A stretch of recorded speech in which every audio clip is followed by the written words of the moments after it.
Welcome to the Great Reset Opportunity Report. I'm Chris Blasi. I'm really pleased today to have a guest who's the chief editor of crushthestreet.com. That's Kenneth Ameduri. Crush the Street is basically an educational information source regarding trends, investment opportunities based on these trends, and it's really a wealth of information. So, Kenneth, welcome to the show.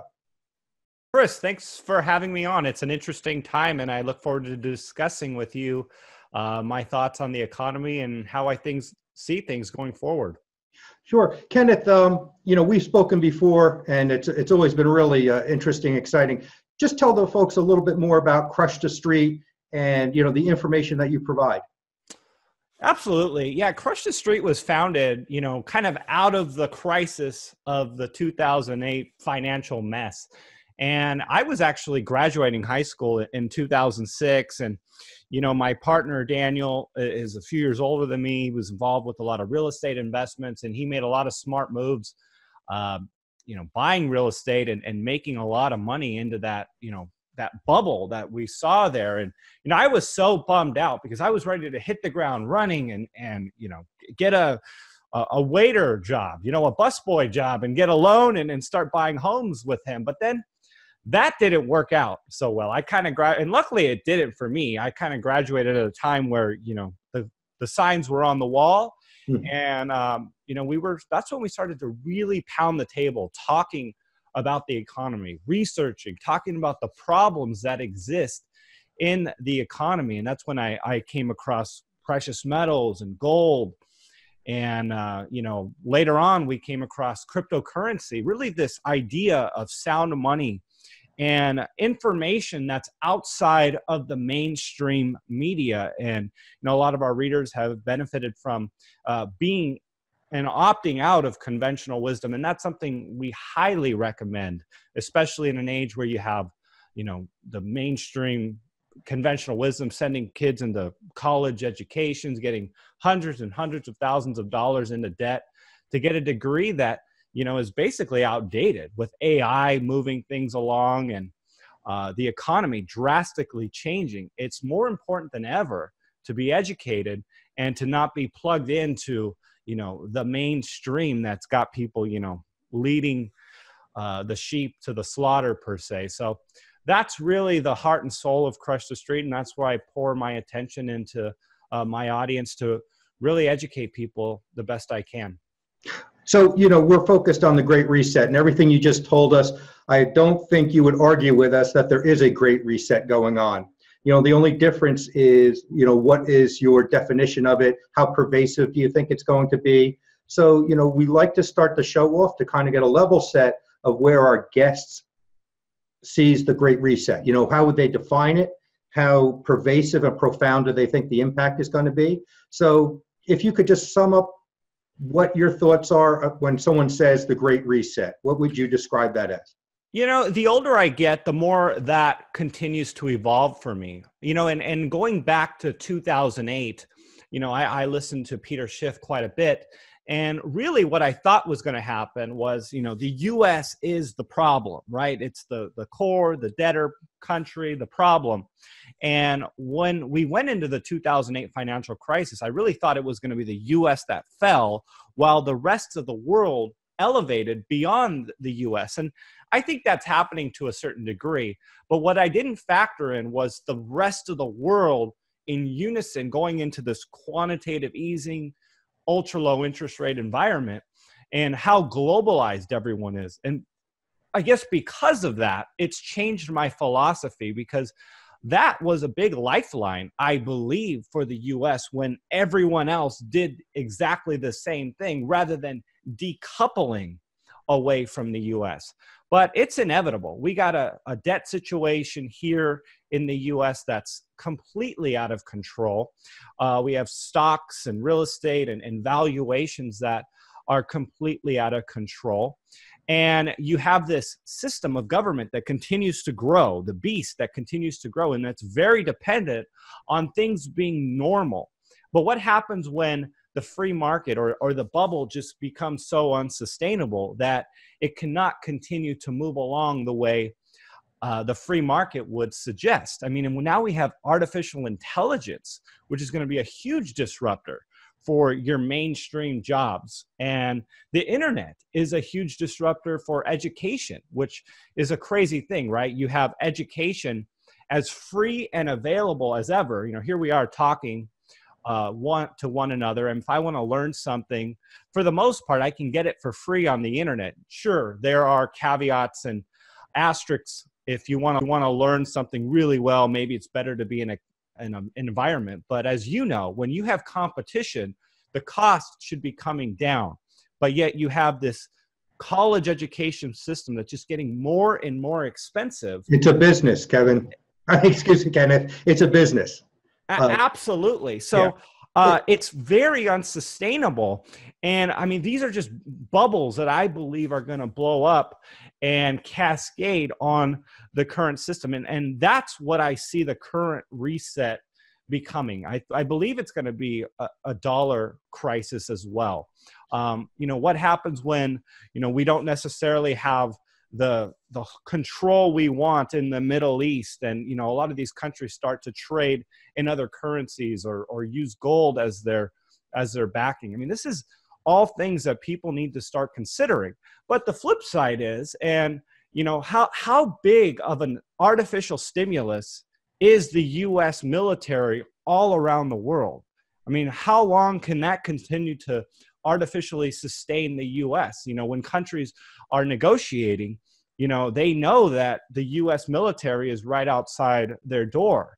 You know, and then this is something too that kind of counterbalances the artificial bubble that we see playing out. So I'm not 100% able to articulate what this reset is going to look like, but I can discuss different areas in which I see little changes or big changes taking place. And I think AI is going to be a very big area that this happens in. Yeah, and I want to jump into that in a minute. And yes, I agree. I don't think anyone could definitively say what the Great Reset is going to be and what things are going to look like, you know, 5 years from now. But I think the main thing is it's a work in progress. It's definitely happening. The status quo that we're used to, that's kind of disappearing, right? When you talk about free markets, I think retail, that really suffered from what they call free markets with the internet, right? You just look at what's happening to brick and mortar. And then you have a fiefdom like higher education, which is more and more business on an old model that is truly overpriced. And, you know, I would argue that most individuals going into higher education and taking on huge debt are going into jobs that 5 and 10 and 20 years ago especially never required a college education. And it doesn't make sense. You know, absolutely. And, you know, with the Federal Reserve drying up liquidity now, we're really starting to see a turn in a lot of the stocks, and the FANG stocks, you know, for one, are really starting to put the pressure on the overall markets. And, you know, this is a cascading effect. I mean, we're so conditioned now over the last 10 years or so to believe that everything is just going to continue moving along and, you know, everything is fine, right? Because, you know, we only can go by our most recent experiences. People are more excited now about putting money into Dow Jones or the S&P 500 than they were when the Dow Jones was 15,000 and everyone thought, you know, a major crash was going to happen. But arithmetically, this makes no sense at all, right? But we are, you know, bull markets don't go to heaven. And, you know, like I was telling you before the interview here, you know, people need to be able to be, you know, they need to be able to be analytical about what is going on and not emotional. You know, we'll go back to the 2017 historic bull market that we've seen in cryptocurrencies and look at that for the rest of our lives. I mean, you know, when Bitcoin was at 3,000, going to 5,000, to 10,000, to 20,000, people didn't know, even the most bullish people out there didn't know where that was going to stop. And, you know, at $15,000 Bitcoin, people were going all in. This was like, I don't want to miss this if it goes to 50,000. But the reality is a lot of people got in at 15, 18, 20,000 to watch it now go back to 6,000. So, I mean, this is what's happening now again with stocks. And I know stocks aren't having this sort of, 20x move that we saw in cryptocurrencies, but it's a lot bigger deal if we do see, a 20, 30, 40, 50% correction in stocks, which is certainly on the table, especially with the unsustainable situations that we're in.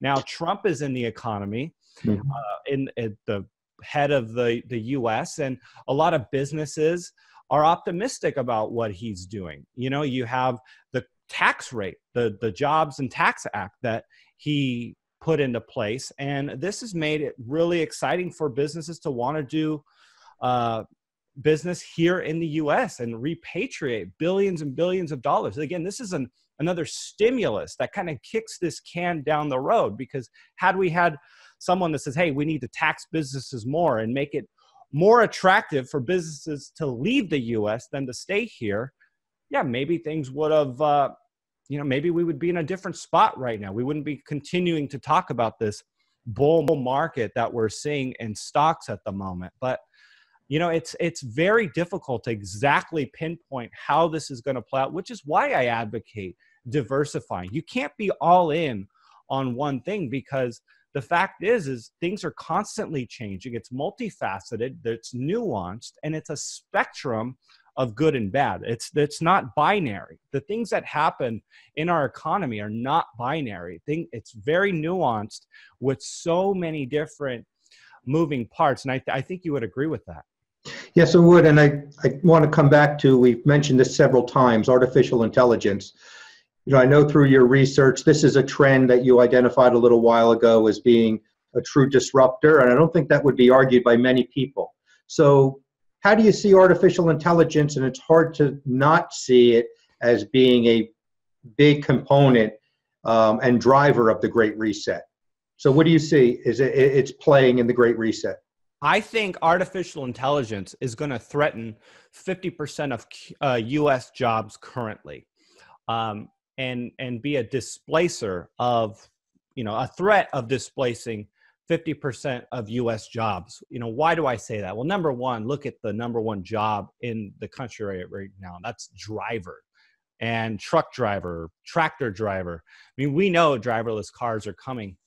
And I've even heard people talk about legislation. Oh, we should limit the advancement of artificial technology, artificial intelligence, so that, we don't lose jobs. But the problem with this sort of idea where you fight the trend is that all artificial intelligence is technology moving forward. And if you don't do it, somebody else will. And if somebody else is doing it, that means that their business gets more efficient, more profitable, and by default, they crush you because you didn't move along with the way technology is going. So you can try to fight artificial intelligence all you want, but the ones that move forward with it are going to be more efficient, more profitable, and they're going to be around.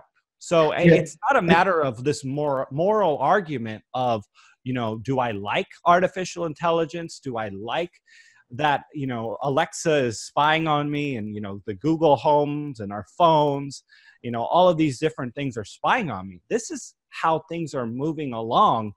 And it's just one step in front of the other of technology. And it's getting smart. It's going beyond menial jobs of, minimum wage, hamburger flipper type jobs. These are high level jobs, analytical jobs, jobs that would otherwise be paid six figures for. And machines are starting to do that. And, people are talking about AI eventually getting to a point that it's like a species. It's like its own kind that humans have to contend with.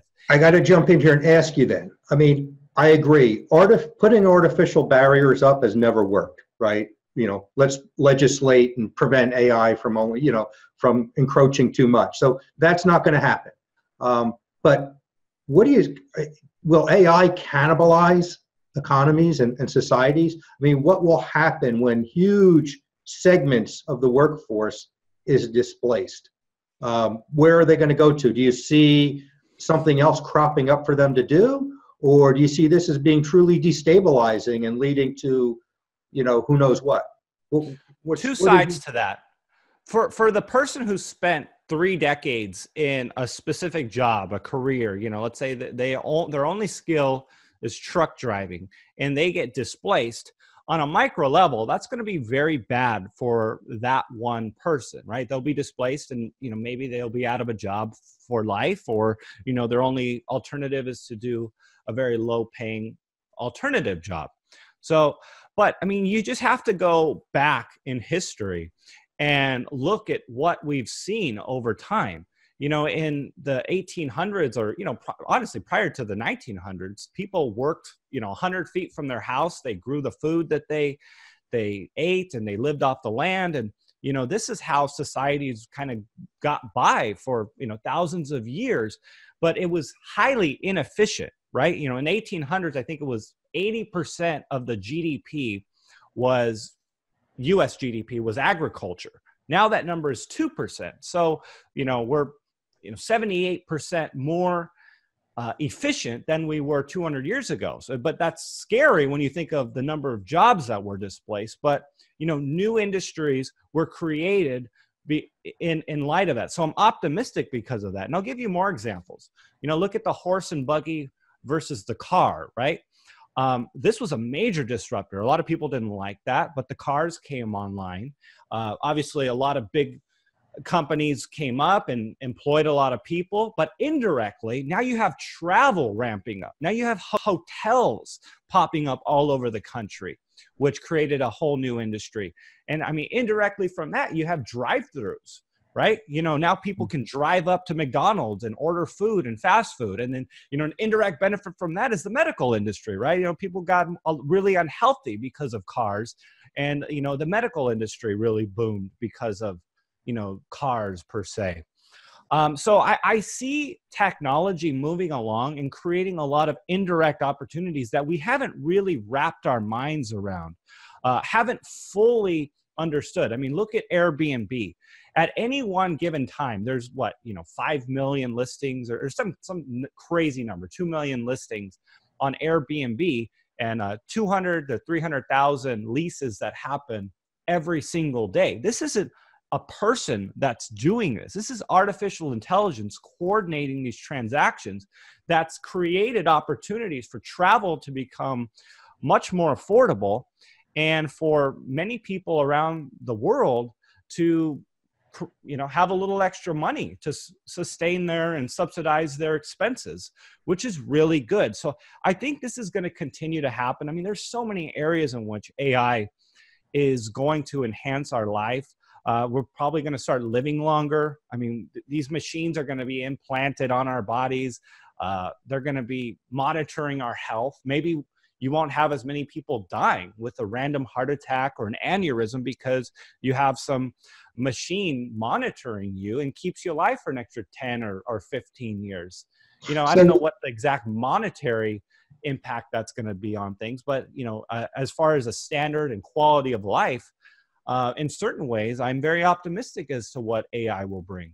So with that said, from an investor's perspective, what opportunities are there out there? Are there companies right now that you would say are really teed up to benefit from the rollout and proliferation of the AI?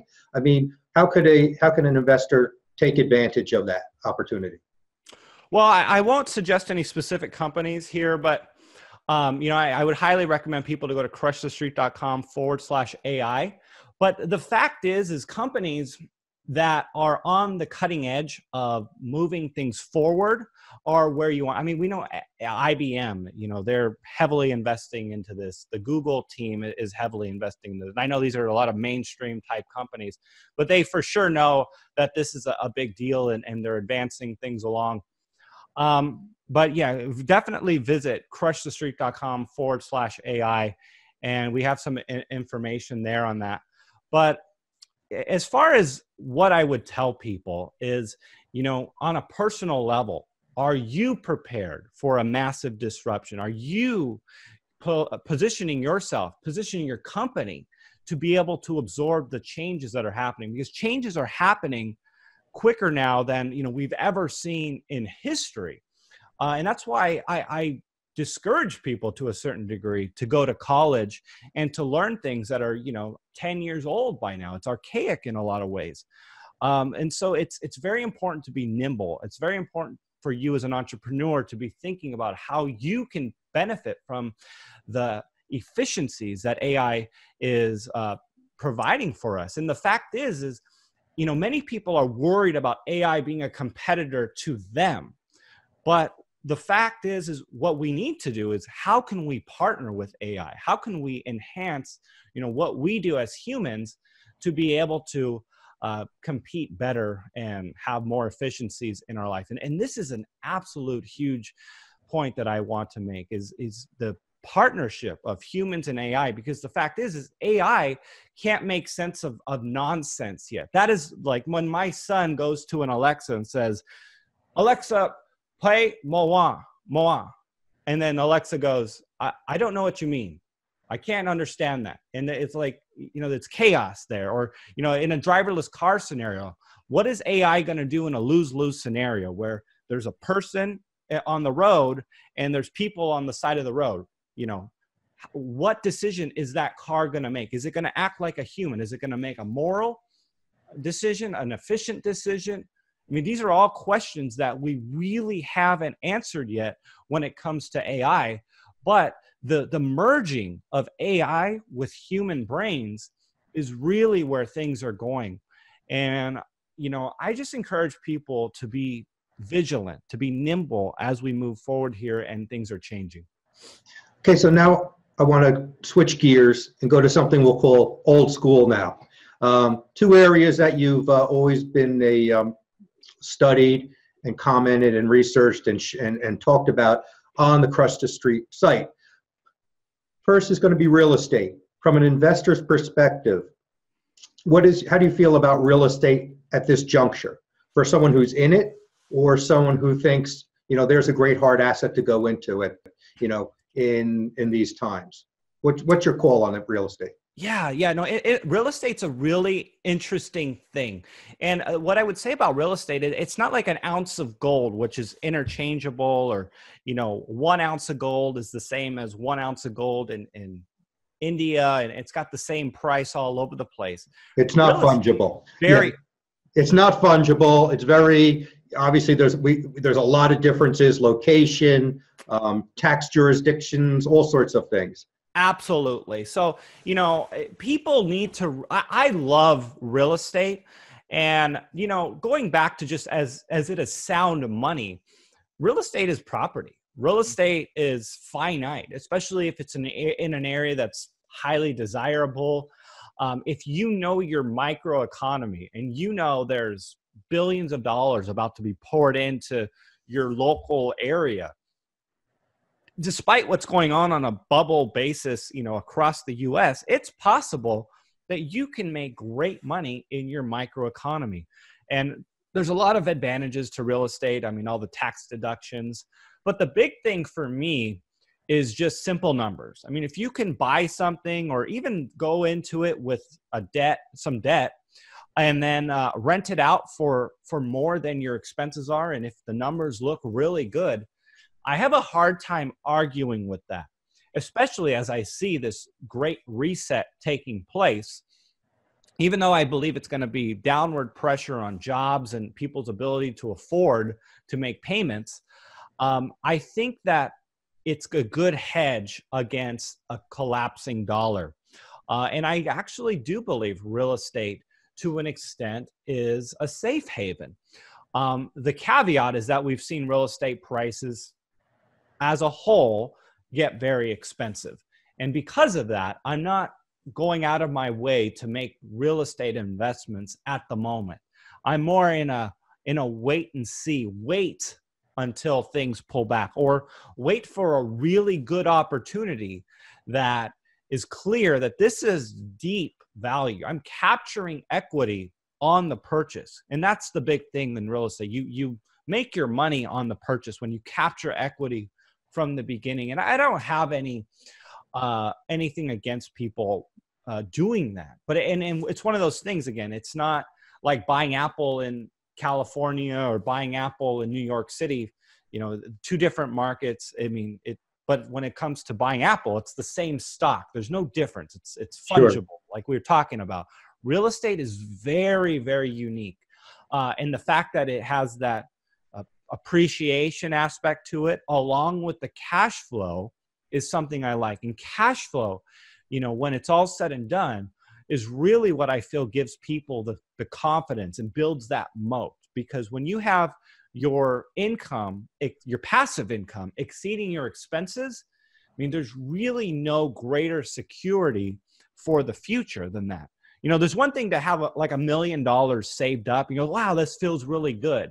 But if you're just chipping away at that $1 million, you believe me, you can blow that pretty quickly and be in a situation where you're stressed. But if you're making $5,000 a month, you can feel pretty confident, even if you didn't save another dime, to just spend $5,000 and know that $5,000 is coming next month. Now, I don't recommend that. I believe in saving and being prudent and living below your means, but there's something very powerful about cash flow that will give you financial security to be able to live comfortably. And that's what I would advocate for people. So that's cash flow, right? Dividends, assets, investments that kick those things off are very attractive. So let's talk about an investment, and that has always been criticized for not having that characteristic or element to it, and that's the precious metals. Now, we'll argue here that true diversification, precious metals should be part of a portfolio. Of course, there's no dividends, there's no rent, but of course, there's no counterparty risk. So where do you stand on precious metals now? How should investors approach it? I love precious metals. And, if you go back to the very early times in history, before, really things were civilized. I mean, people were hunting and gathering. There was no concept of saving, right? It was just basically storing up for the winter. You kill some animals and you worked, and you really had no way to capture 30 years of labor and effort and, whatever talent and ideas, and capture this idea of saving your time and really your labor. Yeah, exactly. Capturing your labor and being able to spend it at a later date. Right? I mean, that concept is something that I really want people to appreciate. It's something that was, developed over time. And precious metals is just something really powerful in that, it has historically done that for thousands and thousands of years. It's finite.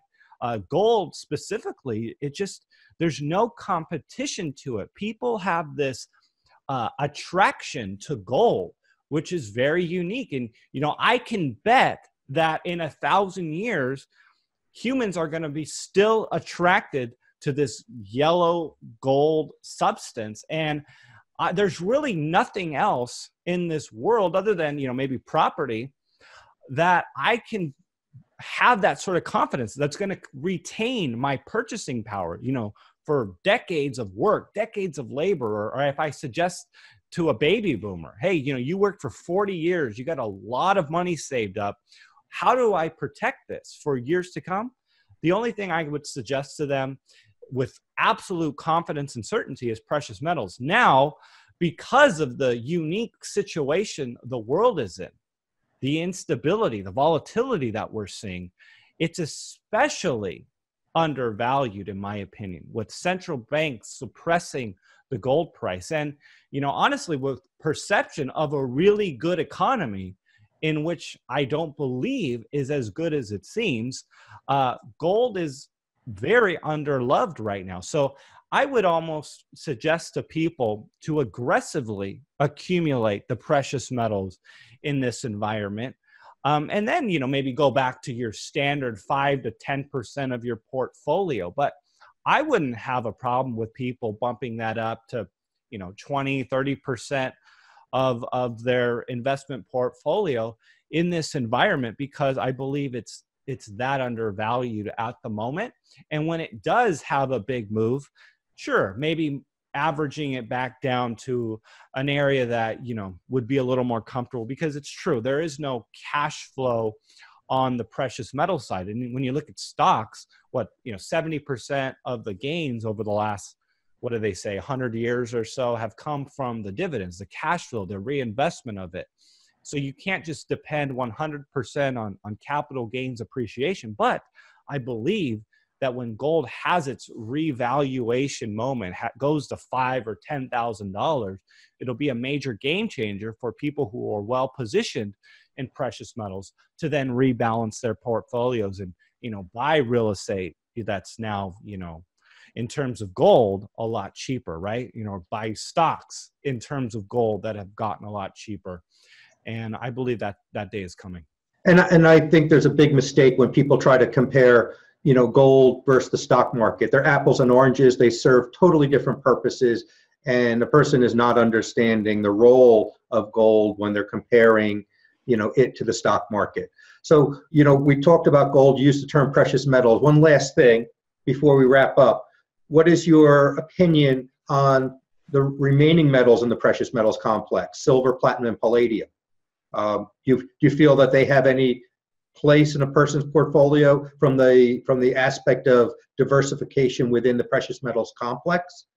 Well, I would defer to you for platinum and palladium on the opinions on those. But I would say that silver for me is, the poor man's metal. I've always invested in silver when it comes to, when I feel it's especially undervalued. And, we can look now at the gold to silver ratio, and silver is very attractive. And when we do have gold go to $5,000 or $10,000, silver is going to have a move that would be especially impressive. And I do believe in that. Silver just is, gold's little brother, which always reacts so much more volatilely. I mean, silver was $50 in 2011 and crashed big time. Gold, stayed above $1,000, during the crash here, or around 1,000, right? It didn't crash by 80-90% like silver did. Gold, look where it's at now at 1,200 versus its 1,900. Silver is $15 now, and it's almost 50. Absolutely, it's a much more volatile metal. So absolutely. So that's where I am with precious metals. I love silver, especially if you don't want to, pay the gold premium. If that's a psychological barrier for you, it shouldn't be, because you're purchasing a share of gold if you're only purchasing a small amount of it. But silver is great. I love silver. I mean, my kids, we run around with the maple leafs, and I really try to instill into them true value, something that's going to be around, because obviously the monetary system, the dollars that we run around with, are only worth something because the U.S. government says that they're worth something, not because of any real intrinsic value. And silver has that very much so. It's used in industry. It's going to be used in AI. It's one of those metals that just really transcend so many different things. It has that luster to it. And I would highly recommend gold and silver. And I know the case is there for platinum and palladium as well. Well, Kenneth, you really do a great job articulating on a lot of these subjects. So I know that will come through at Crush the Street. One more time, just tell everyone where they can learn about, your forecast, your trends, your research. Tell us one more time about where they can go to find this stuff. Chris, thanks for having me on the show. I really appreciated and enjoyed the conversation. If people want to learn more about me, they can visit my website, crushthestreet.com. We have an army of contributors there that write about the current events, politics as it pertains to the economy and the different sectors that we've talked about here today. Chris, thanks for having me on the show. Kenneth, thanks a lot for coming on. I hope to have you on again in the future, because everything we talked about is just unfolding, and I think it's becoming more and more dramatic. And I think investors need more and more education, because investing is not what it used to be. So thanks a lot for coming on, and we'll talk soon. All right. Sounds good. Take care.